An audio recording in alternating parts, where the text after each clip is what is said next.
challenge, or what were the most significant challenges you faced during these negotiations? First, related to the Palestinians, second to the Israelis, and third to the US itself. I think the biggest challenges were on the Palestinian side, the need to build consistent institutions on the one hand, and to find ways to undermine Hamas. The biggest challenge was, I said it before, every time we were making progress, we got a Hamas bomb. With Yitzhak Rabin, 6 months before he was assassinated, he asked me the question who I thought would determine the next election in Israel.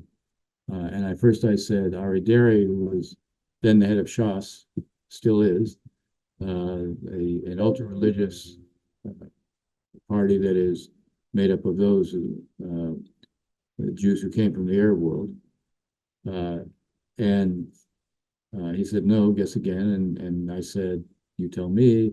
He said, 2 Hamas bombs. He said, Hamas will determine the next Israeli prime minister. If there's 2 Hamas bombs, Netanyahu will be the prime minister. I won't be the prime minister. And in fact, you had the assassination of Rabin. Palestinians were mourning it as well. It affected the way the Israelis saw the Palestinians.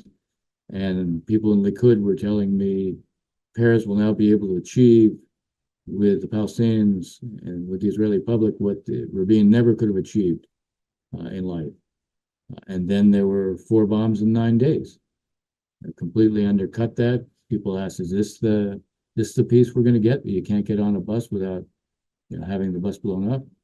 And Netanyahu got elected. Narrowly, but he got elected. So, the biggest problems on the Palestinian side were acts of terror that typically derailed us and played into the hand of hardliners within Israel.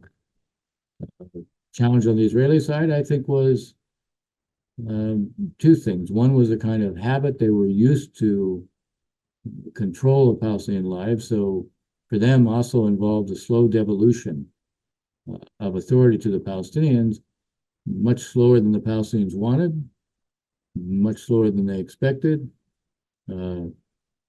And I would also say settlement building.